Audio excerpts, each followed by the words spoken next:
Welcome students. आज हम नए ग्रुप जिसे हम ब्राफाइटा के नाम से जानते हैं उसके बारे में आज हम बात करेंगे। और जब मैंने एल्गी आपको बताई थी तो उसमें हमने आपको बताया था कि कुछ ऐसे कैरेक्टर हैं जो एल्गी के और ब्राफाइट के सेम होते हैं। तो अगर हम एल्गी की तरीके से ब्राफाइट को अगर डिफाइन करना चाहें तो वो भी एक लाइन में डिफाइन नहीं होगा, उसके लिए भी बहुत सारे कैरेक्टर यूज होते हैं, जिसमें पहला है कि जो प्लांट बॉडी है वो क्या होगी, थैलस होगी। हमें जानते हैं कि थैलस प्लांट बॉडी एल्गी की भी होती है और थैलस ही प्लांट बॉडी अब ब्राफाइट की भी है। थैलस के बाद चूंकि थैलस है, इसमें हम ये जोड़ सकते हैं कि अपना खाना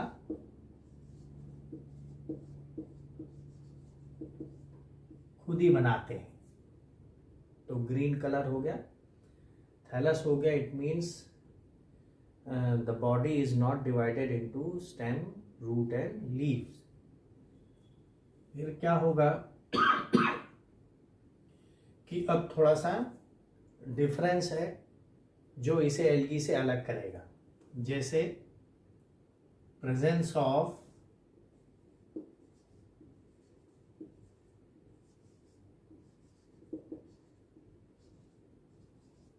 टिश्यू। तो प्रेजेंस ऑफ टिश्यू में सबसे पहले क्या है कि एक एपिडर्मिस पाई जाती है। एपिडर्मिस है, चाहे वो अपर हो चाहे लोअर हो, और एक कुछ उसमें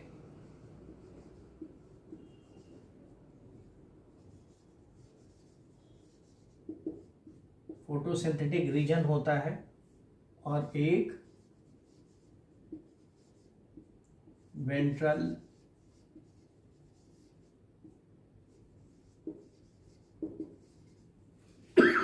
स्टोरेज रीजन होता है। इस सब के अलावा भी जो है वाटर कंडक्टिंग स्ट्रैंड्स भी होते हैं। जो ये सब क्या है, ये टिश्यू के ही उदाहरण है। ये और डिटेल में जाएंगे तो और भी हमें पता चले, लेकिन प्रेजेंस ऑफ टिश्यू है। फिर हमने क्या बताया था एल्गी में कि जो सेक्स ऑर्गन है are not surrounded by sterile jacket, मगर यहाँ क्या है, सेक्स ऑर्गन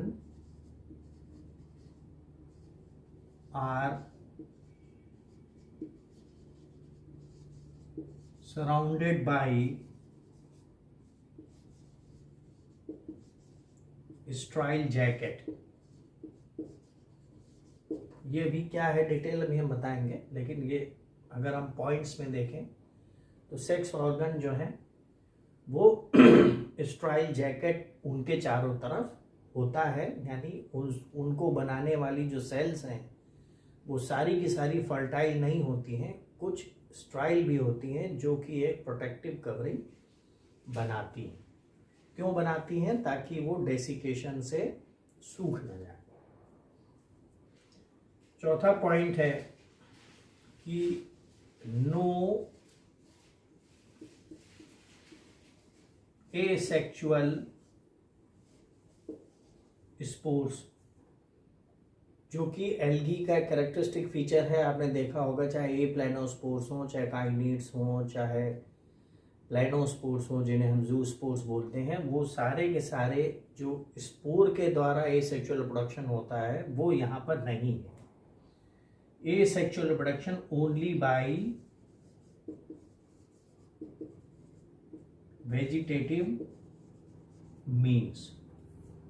तो ब्राफाइट है तो उसमें कोई एसेक्सुअल स्पोर्स नहीं होगा और रिप्रोडक्शन वेजिटेटिव मीन से होगा। पांचवा पॉइंट है कि मोटाइल सेल्स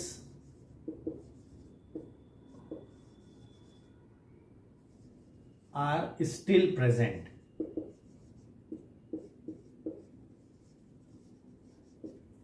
इसका मतलब क्या हुआ कि अगर कोई सेल है जो स्पोर है तो वो मोटाइल है, यानी क्या है, फ्लैजिलेटेड है। इस फ्लैजिलेटेड का मतलब क्या हुआ कि रिक्वायर एक्सटर्नल वाटर, तो वाटर चाहिए उसे। तो ये जो स्पोर है ये क्या है, ये सारे गैमीट्स हैं जिसमें कि ज्यादातर एंथ्रोजॉयड है।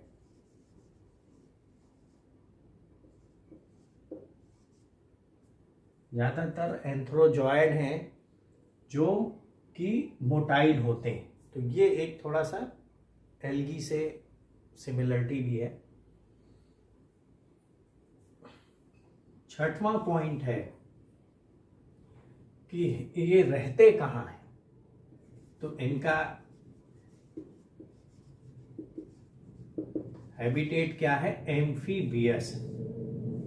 Amphibious means they are present in those damp, shady or humid areas where a periodic external water is available.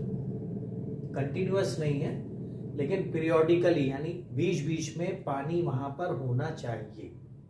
चाहे वो झरने से आ रहा हो, चाहे वो वाटर बॉडी कुछ देर के लिए वहां पहुंच जा रही हो, चाहे बारिश की वजह से आ रहा हो, मगर वो ऐसी जगह पे होगा जहां भी बैठे। इसका मतलब क्या है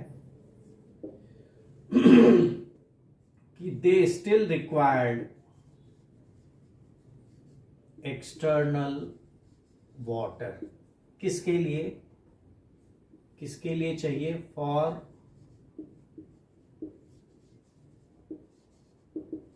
रिप्रोडक्शन। क्यों, क्योंकि जब तक एक्सटर्नल वाटर नहीं होगा या वाटर नहीं होगा, एंथ्रोजॉयड उसमें मूव नहीं कर पाएगा, और जब एंथ्रोजॉयड मूव नहीं कर पाएगा तो वो आर्चिगोनिया तक पहुंच नहीं पाएगा। तो एंथ्रोजॉयड रिप्रोडक्शन के लिए चाहिए। दूसरे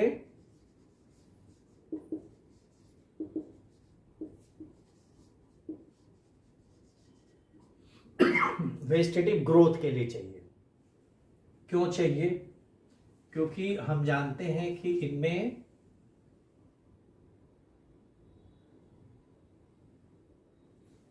कुछ राइजॉइड्स होते हैं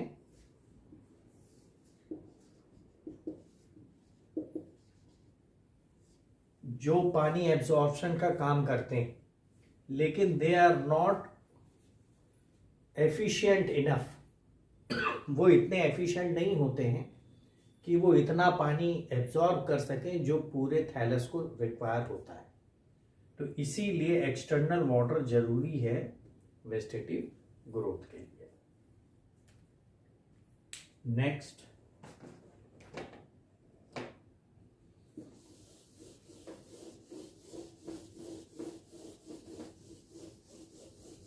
तो नेक्स्ट पॉइंट ये है कि जो सेक्स ऑर्गन है उसे हम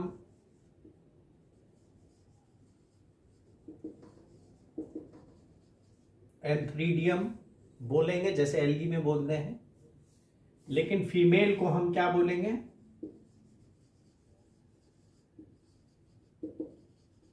आर्चिगोनियम। यहां ओगोनियम नहीं बोलेंगे। इसी में जो टाइप ऑफ सेक्सुअल रिप्रोडक्शन है वो हमेशा क्या होगा, वो गैमस होगा, यानी हमेशा एंथ्रीडियम और आर्चिगोनियम ही मिलेंगे। नेक्स्ट, कि जाइगोट जो बनेगा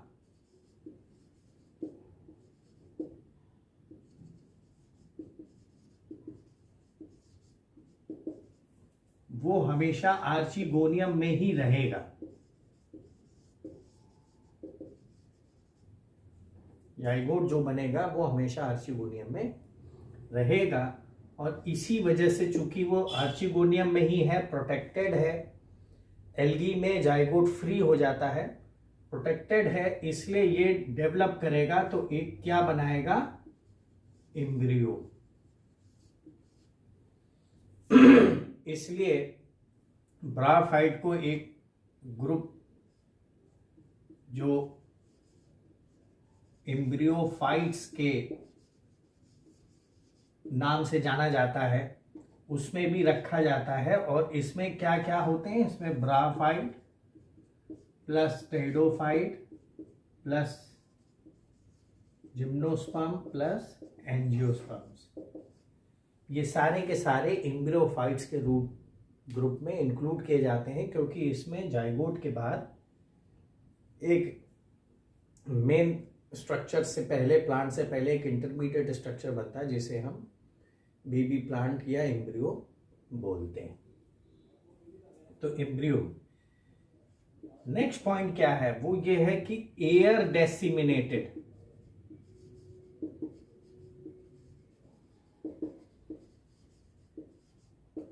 स्पोर्स बनते हैं। स्पोर कहां से बनते हैं, कौन बनाता है स्पोर,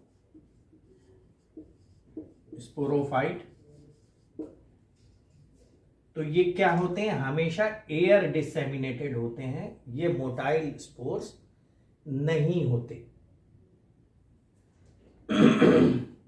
नेक्स्ट पॉइंट है क्या है कि अगर नहीं, always there is a heteromorphic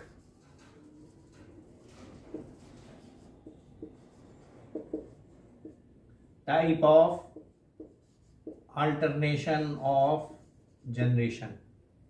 heteromorphic means हमेशा दोनों जनरेशन अलग अलग दिखाई देगी, देखने से अलग अलग प्रतीत होगी। तो वो जनरेशन क्या है हम जानते हैं, गैमेटोफाइट एंड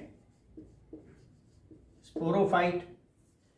तो जो ब्राफाइट है वो क्या है, गैमेटोफाइट है, जो उसमें डोमिनेंट थैलस है, यानी थैलस इज ऑलवेज, जो डोमिनेंट थैलस है, जो डोमिनेंट लाइफ साइकिल में जो डोमिनेंट फेज है वो क्या है, हमेशा गैमेटोफाइट है।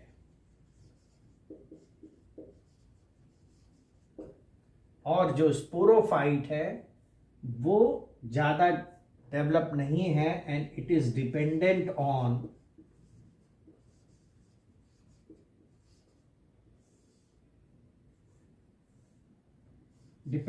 On gametophyte.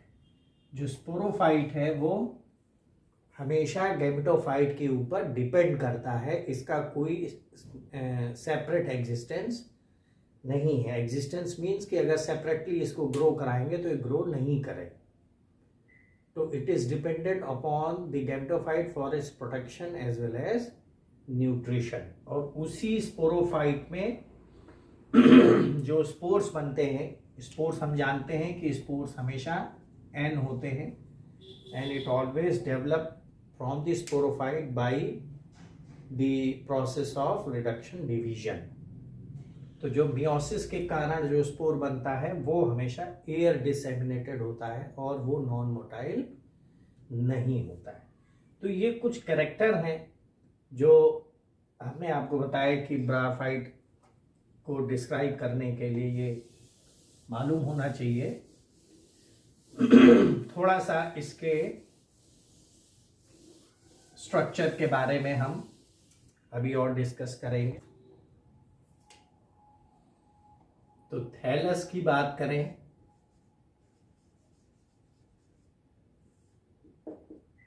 तो ब्राफाइट का थैलस दो प्रकार का होता है। Number 1,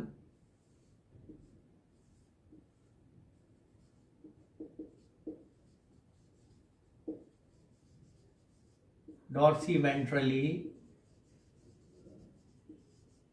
flattened, and number 2, leafy axis, एक लीफी एक्सिस भी होती है। तो सबसे पहले जब डॉर्सल वेंट्रली फ्लैटेंड थैलस को ही देखा गया था कि लीवर की तरीके से है, तो ऐसा थैलस था जिसमें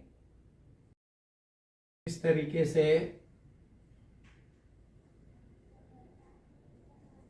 एक डॉर्सल साइड होता है और नीचे की तरफ भी एक हिस्सा होता है, जिससे कि अगर हम पलट करके इसे बनाएं तो वेंट्रल साइड में एक मिड रिब होगी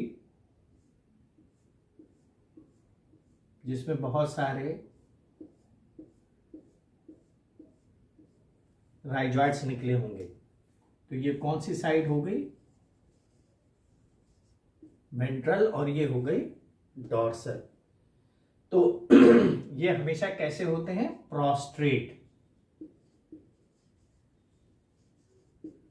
प्रोस्ट्रेट होते हैं, क्योंकि जमीन के ऊपर ये इस प्रकार से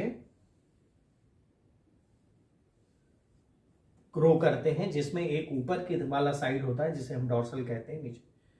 तो एक तो डॉर्सी वेंट्रली फ्लैटेंड है जिसमें सिर्फ लोब्स होते हैं, एक एक्सिस होगी और एक, यानी ये एक्सिस है जिसे हम क्या बोल रहे हैं?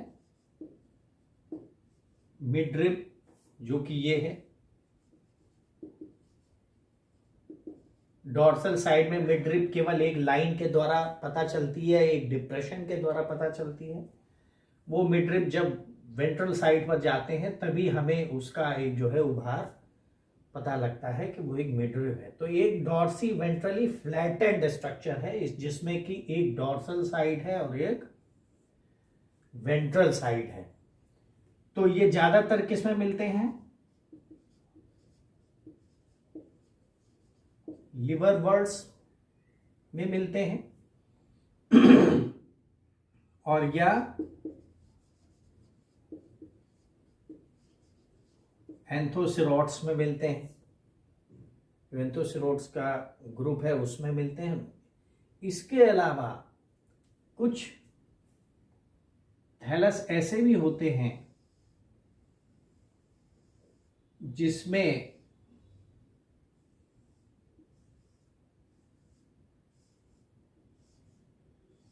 एक एक्सिस होती है और उसके दोनों तरफ बाइलेटरल साइड पर एक लीफ लाइक अपेंडेज भी होता है। लीफ लाइक, लीफी, ये क्या हो गई? एक्सिस। अगर इसे हम देखते हैं तो ये प्रोस्ट्रेट होता है, ये भी प्रोस्ट्रेट होता है। और प्रोस्ट्रेट ना हो तो जैसा कि आपने मॉस में देखा था,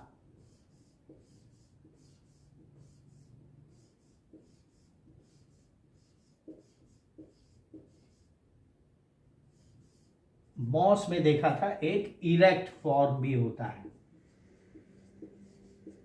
इरेक्ट, ये प्रोस्ट्रेट है और ये इरेक्ट। तो ये देखा जाए तो बेसिकली दो प्रकार के हैं। एक तो फ्लैटेंड लोब लाइक स्ट्रक्चर है जो डॉर्सी वेंट्रल, जिनमें डिफरेंशिएशन होता है, और एक जिसमें लीफी एक्सिस होती है, वो या तो प्रोस्ट्रेट होगी या फिर इरेक्ट होगी, यानी जिसमें कि thallus may be divisible into stem like and leaf like structure.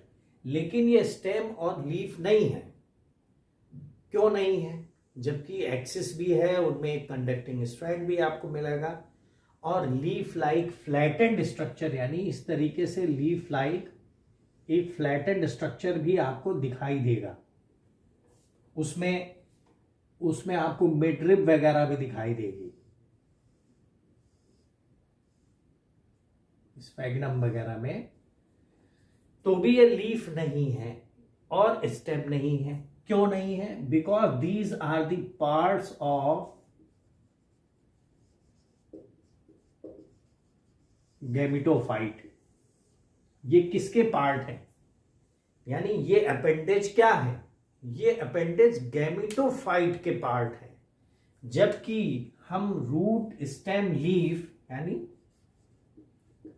Proper root, stem, and leaf जिनसे हम इसकी तुलना करते हैं, कंपेयर करते हैं, वो सारे के सारे स्पोरोफिटिक होते हैं नेचर में। तो इसलिए रूट स्टेम लीफ इसका और रूट स्टेम और लीफ इसका, they are analogous in nature, not homologous. तो हम यही जो इसके खिलाफ जाता है कि साहब ये एक्सिस होने के बावजूद, लीफ होने के बावजूद क्यों नहीं हम इसे लीफ मान रहे हैं, इसलिए कि गैमेटोफाइट में मतलब हम जिन चीजों को रूट स्टेम और लीफ के तरीके से जानते हैं, they all are sporophytic in nature. वो कभी भी गैमेटोफाइट के ऊपर ये स्ट्रक्चर नेचर में नहीं मिलता है। तो इसलिए यहां पर हम कंपेयर नहीं कर सकते हैं, हम सिर्फ ये बता सकते हैं कि ये उस जैसे हैं, स्टेम लाइक है एंड लीफ लाइक है। तो थैलस इनका क्या है, टॉर्सीवेंट्रल है और लीफी एक्सिस है। इसके बाद उस थैलस पे कुछ अपेंडेज भी मिलते हैं।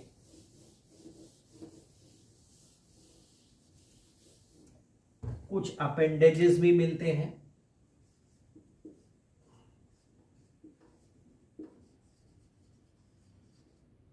जिसे नंबर 1 है rhizoids.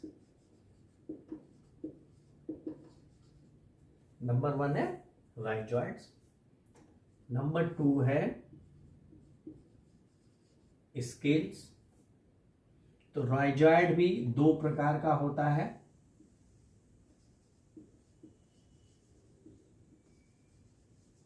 Smooth walled and tuberculate. इन राइजॉइड्स को अगर हम एक साथ रखना चाहें तो ये क्या है,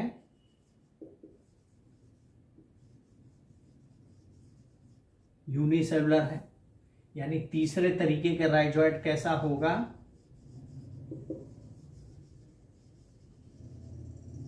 मल्टी सेलुलर। तो स्मूथ वॉल क्या है, इस तरीके से उसकी वॉल स्मूथ होगी, और अगर हम ट्यूबरकुलेट की बात करें तो उसकी वॉल पर इस तरीके से ट्यूबरकिल्स दिखाई पड़ेंगे। स्मूथ वॉल्ड हो गया और ये ट्यूबरकुलेट हो गया। मल्टी सेलुलर क्या होगा, इस तरीके से मान लीजिए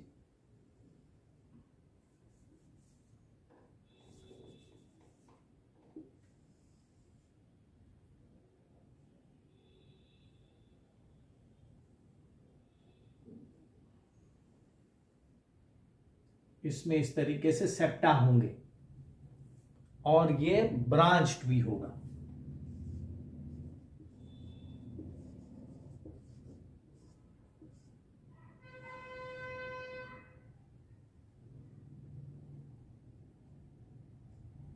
ब्रांच भी होगा। तो इनके आधार पर भी हम डिफरेंट ग्रुप्स को आइडेंटिफाई कर सकते हैं। स्केल भी एक लिगुलेट टाइप की स्केल होती है, पर्पल कलर की। इस प्रकार से स्केल्स होती है जो कि एपिकल पॉइंट के प्रोटेक्शन का काम करती है। एपिकल जो सेल है उसको प्रोटेक्ट करती है, और ये भी कुछ ग्रुप्स में ही मिलती है। मेनली सिर्फ ये हिपेटिसी में या लिवर वर्ड्स में ही मिलती है। 2 प्रकार की स्केल्स पाई जाती हैं, एक जो सिंपली लिगुलेट टाइप की हो, और एक जिसमें लिगुलेट के बावजूद एक छोटा सा अपेंडेज लगा हो।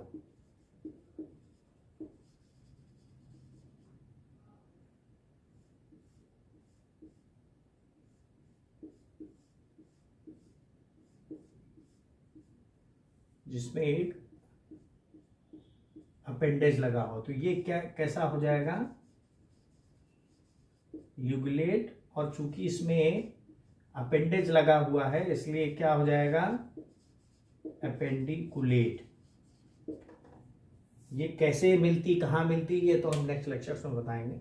लेकिन ये दो प्रकार की स्केल्स मिलती हैं, दो प्रकार के यूनिसेलुलर राइजोइड्स मिलते हैं और एक प्रकार का मल्टीसेलुलर राइजोइड्स मिलता है। ये और अपेंडेज है बस, इसके अलावा और थैलस में कुछ नहीं मिलता है। रिप्रोडक्शन की बात करें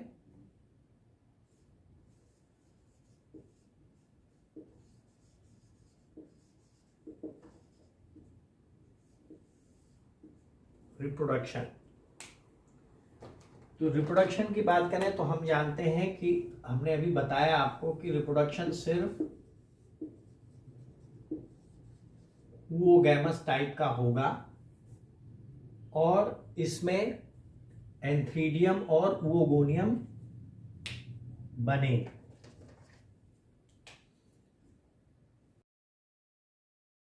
तो एंथ्रीडियम होता है, एंथ्रीडियम में एक स्ट्राइल जैकेट होता है और एक स्टॉक होता है। उसके बाद एक बॉडी होती है जिसमें कि एंड्रोसाइट मदर सेल्स की वॉल भी दिखाई देती रहती है और इसमें बहुत सारे क्यूबिकल सेल्स होते हैं, बहुत सारे क्यूबिकल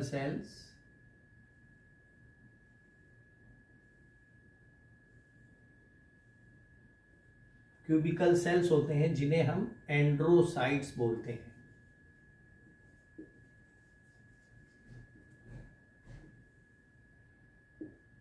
एंड्रोसाइट्स तो ये एक टिपिकल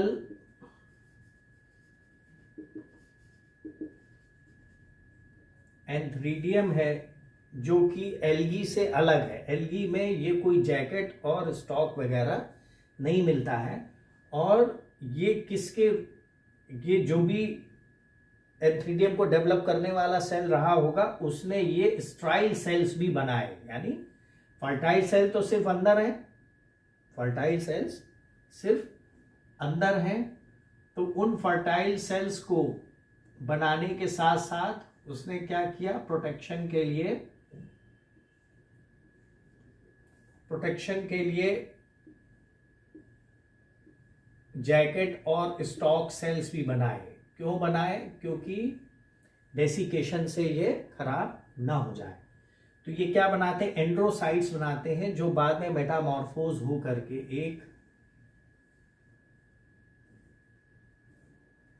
एक स्पाइरल बाइफ्लैजिलेट स्पर्मेटोजॉइड या एंथ्रोजॉइड बनाता है, यानी still they have flagella.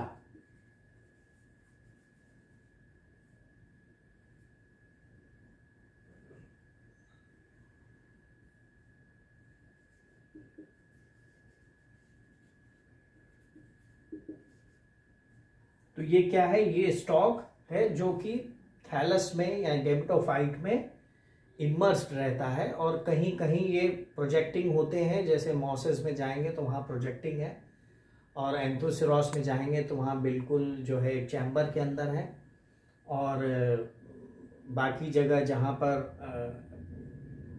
Liver words में और है वहाँ पर इस तरीके से छोटे से स्टॉक से जुड़े होते हैं। अब अगर हम आर्चिगोनिया की बात करें तो आर्चिगोनिया जो oogoनियम थी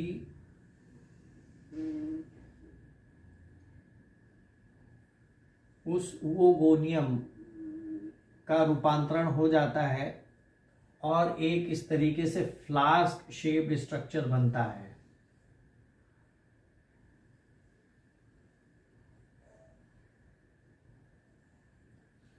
फ्लास्क शेप्ड स्ट्रक्चर बनता है जिसमें कि एक नेक होती है और एक वेंटर होता है। इस नेक, चूंकि ये नेक है तो ये नेक की कैनाल है, नेक कैनाल है जिसमें नेकेड सेल्स होते हैं जिनकी संख्या 4 होती है, तो उन्हें हम क्या कहते हैं, नेक कैनाल सेल, एनसीसी। जो नेक होती है वो 6 वर्टिकल रोज ऑफ सेल्स की बनी होती है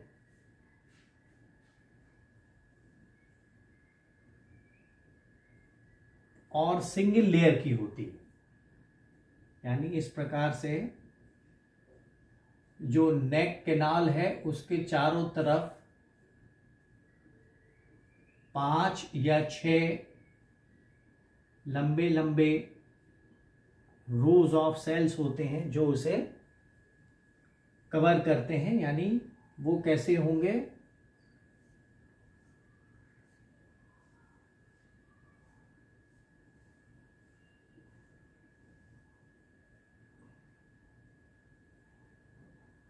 इस प्रकार से होंगे जिसमें बीच में नेक कैनाल होगी और ये नेक सेल होंगे, यानी नेक होगी, ये नेक सेल है। फिर उसके बाद ये जो वेंटर का एरिया है,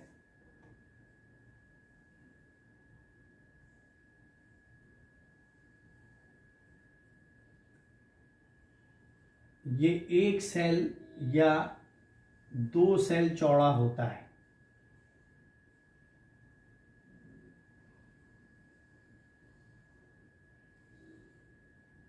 और बाद में ये नीचे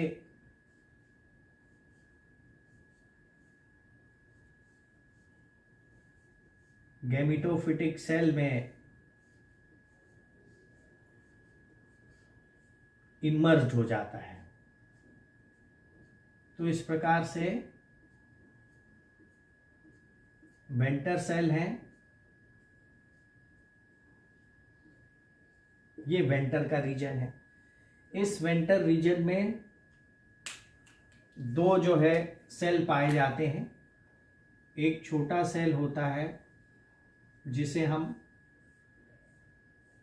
वेंटर कैनाल सेल बोलते हैं और एक बड़ा सेल होता है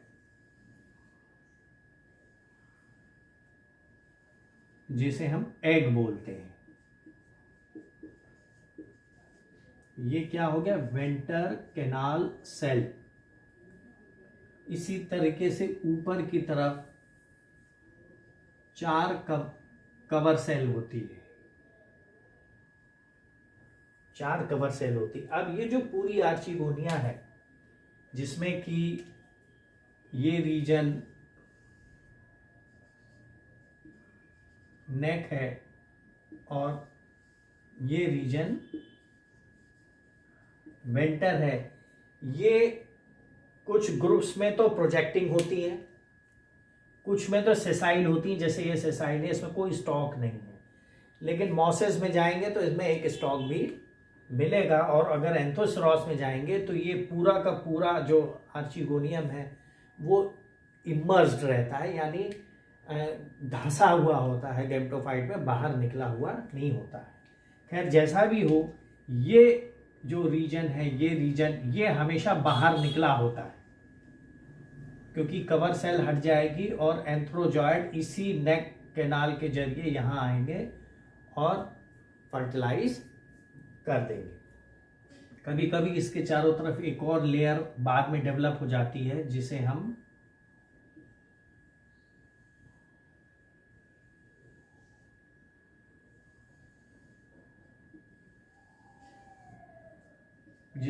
कैलिप्ट्रा बोलते हैं, वो डेवलपमेंट के बाद। ठीक है,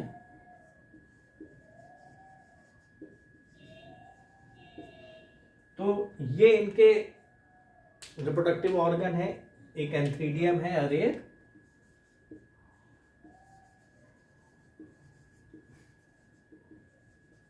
आर्चिगोनियम है। ये आर्चिगोनियम भी इसे बाकी और थैलोफाइट से अलग करता है क्योंकि आर्चिगोनिएटी नाम से भी हमने एक ग्रुप बनाया हुआ है जिसमें हम टेडोफाइट और जिम्नोस्पर्म्स को रखते हैं, क्योंकि जिम्नोस्पर्म्स तक आर्चिगोनियम यानी आर्चिगोनियम मिलता है। अब क्या है कि इसमें जाइगोट बन जाएगा, ये इसी में रिटेन रहेगा क्योंकि इसको चारों तरफ से कलिप्ट्रा ढक लेता है और फिर इसी में ये डिवाइड कर करके, मान लीजिए जाइगोट बन गया तो ये एक ऑक्टेंट बनाएगा, यानी 4 सेल नीचे हैं 4 सेल ऊपर है, और उसके बाद एक छोटा सा एम्ब्रियो बना लेता है जो कि थोड़ा बहुत लीनियर होता है। तो जो एम्ब्रियो है वो किसे डेवलप करेगा? स्पोरोफाइट। तो स्पोरोफाइट यहां पर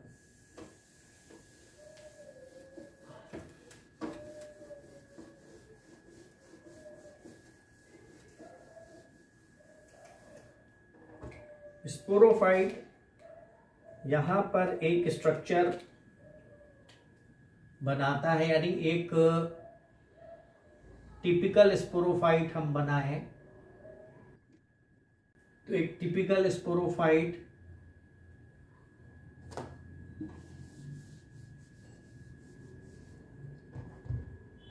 मान लीजिए यहां पर हम बार्केंशिया का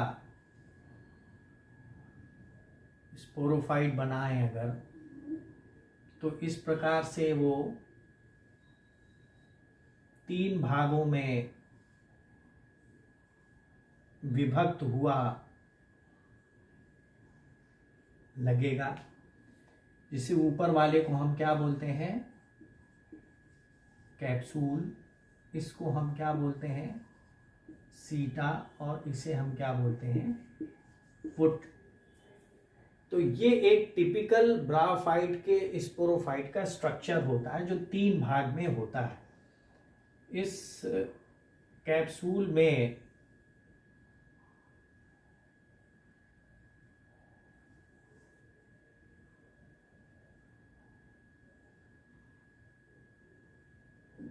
ये एक कैप्सूल है जिसमें कि बहुत सारे स्पोर्स बनते हैं जो इस तरीके से शुरू में टीट्राड के रूप में डेवलप होते हैं। टीट्राड इस वजह से क्योंकि ये स्पोर टीट्राड है, ये इस वजह से क्योंकि रिडक्शन डिवीजन हो रहा है, तो इन्हें हम स्पोर टीट्राड बोलते हैं। तो ये जितने भी स्पोरोफाइट का कैप्सूल का जितना भी है उन सब में स्पोर टीट्राड बनता है। फिर यहाँ पर ये सीटा के सेल्स हैं और ये उसका जैकेट है, यानी स्ट्राइल वॉल है कैप्सूल की, सीटा है, और ये फुट है।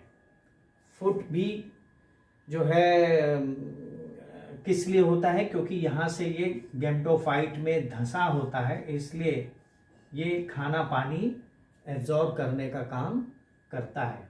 तो जो ब्राफाइट है उसमें स्पोरोफाइट का जो एक टिपिकल स्पोरोफाइट की संरचना होती है वो कैप्सूल, सीटा और फुट में डिवाइडेड होती है।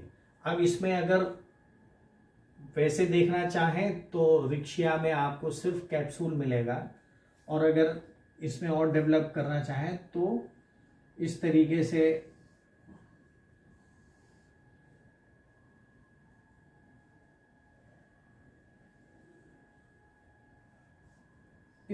से आपको बहुत ही लंबा एक सीटा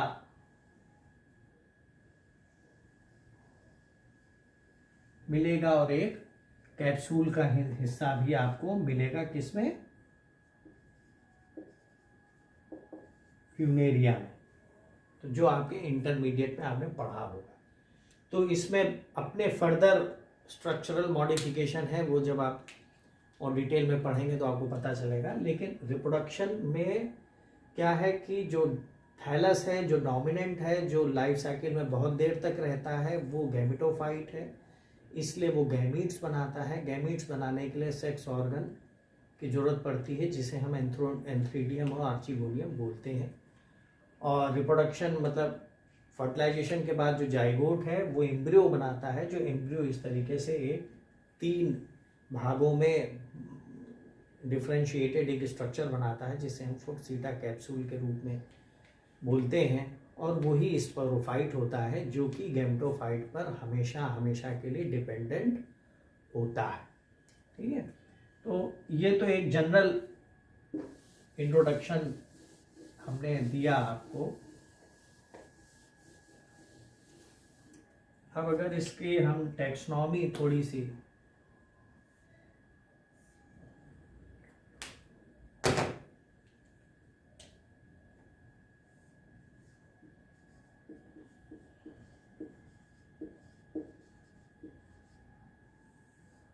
डिस्कस करें तो इसमें हम सबसे पहले इससे स्टार्ट करेंगे कि ब्राफाइट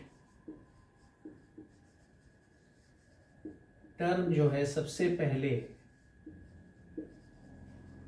ब्राउन ने 1864 में दिया था, जिसमें इन्होंने एल्गी, फंजाई, लाइकेन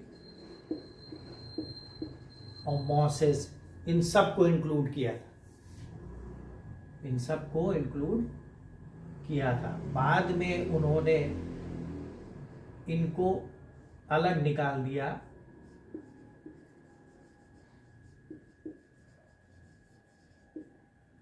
और थैलोफाइट में रखा।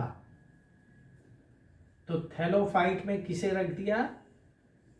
ब्राफाइट को, और मॉसेस को किस में रख दिया? ब्राफाइटा में। ब्राफाइटा को बाद में आइकलर ने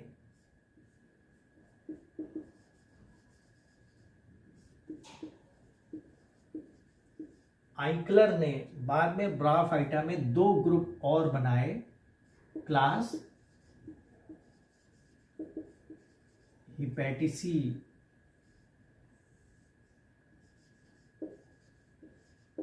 एंड मसाई। तो हिपैटिसी और मसाई क्लास किसने बना दिया? आइकलर ने 1883। बाद में एंगलर ने इसमें और डिवीजन किया, तो इसमें और क्लासेस बना दिए सब, और इसमें भी और सारे डिवीजन बना दिए, वो भी हम यहाँ डिस्कस नहीं कर रहे हैं। बाद में जो और साइंटिस्ट आए तो उन्होंने ये कहा कि नहीं, हिपैटिसी के बीच में एक एंथोसिरोटी और होना चाहिए, क्योंकि पहले एंथोसिरोस हिपैटिसी में ही इंक्लूडेड था, जैसे मैंने बताया ना अभी एंगलर ने। तो एंगलर ने इसमें क्या किया था? इसमें मार्केंशियल्स, जंगरमैनियल्स और एंथोसिरोटेल्स रख दिया था। तो उन्होंने कहा कि नहीं, लेटर जो साइंटिस्ट थे जैसे शूस्टर ही थे, उन्होंने कहा कि हम एंथोसिरोटी को बाहर निकालेंगे, क्योंकि इनका जो है कैरेक्टर बहुत ज़्यादा हिपैटिसी से नहीं मिलता है। और मसाई तो अपने आप में एक मॉस का ग्रुप था ही।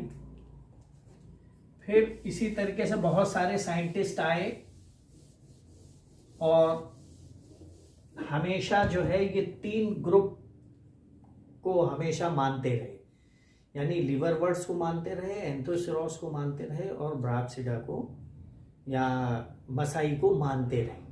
तो रीसेंट क्लासिफिकेशन में स्टॉटलर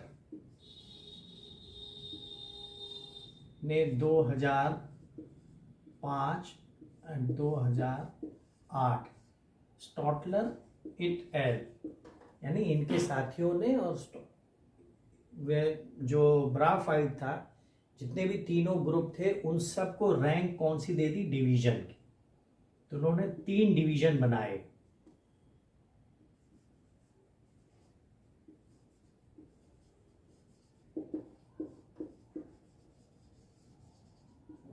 मार्केंशियोफाइटा,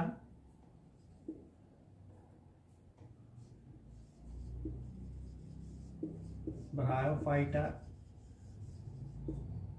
and the third one is anthocerotophyta. इसमें उन्होंने 3 क्लास रखी, नंबर 1 हैप्लो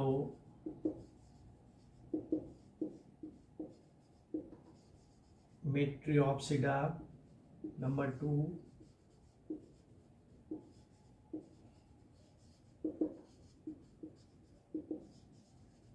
मार्केंशियोप्सिडा,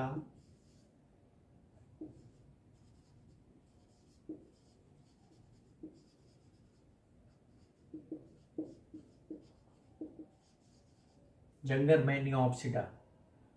ब्रायोफाइटा में उन्होंने 5 क्लास बनाई। टकाकियोप्सिडा,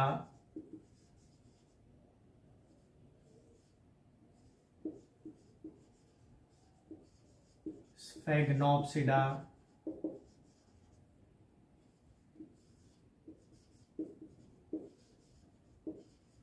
एंड्रियोप्सिडा,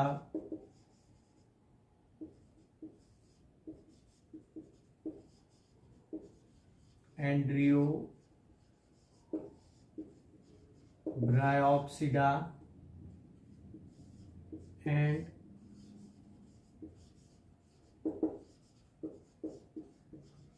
पॉलीट्राइकोप्सिडा। और एंथोसिरोटॉप्सिडा में leiosporocerotopsida, and the second one is Anthocerotopsida। तो ये इस समय का जो ग्रेजुएट पोस्ट ग्रेजुएट लेवल पर क्लासिफिकेशन है वो स्टॉटलर का भी हम मानते हैं। इन सब को हमने क्या मान लिया है, डिवीजन मान लिया है। तो इसलिए अब आप देख रहे हैं कि ये जो ब्रायोफाइटा है ये शब्द is restricted to mosses only. Mosses का जो ग्रुप है उसी में ही रिस्ट्रिक्ट हो गया है ब्रायोफाइटा नाम से। अब कोई वैसा कोई बड़ा पुराना वाला जो हम ब्रायोफाइटा समझ रहे हैं वैसा ग्रुप अब नहीं है। तो मार्केंशियोफाइटा है, ब्रायोफाइटा है, एंथोसिरोटोफाइटा है। और ये सब किस में है ब्रायोफाइटा में, यानी कि एम्ब्रियोफाइट्स भी इन्हें हम बोलते हैं, आर्चिगोनियोफाइट्स भी हम इन्हें बोलते हैं, और हम इन्हें नॉन वैस्कुलर लैंड प्लांट्स भी बोलते हैं। ध्यान दीजिएगा, नॉन वैस्कुलर लैंड प्लांट्स हैं, क्योंकि जो वैस्कुलर लैंड प्लांट्स हैं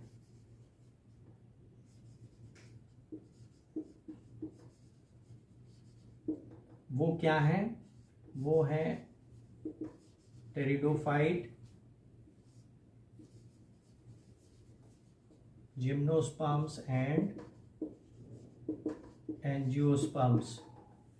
एक्चुअली में क्या है कि ये जो डिफरेंशिएशन है वैस्कुलर और नॉन वैस्कुलर और वैस्कुलर में, ये थोड़ा सा मिसलीडिंग है।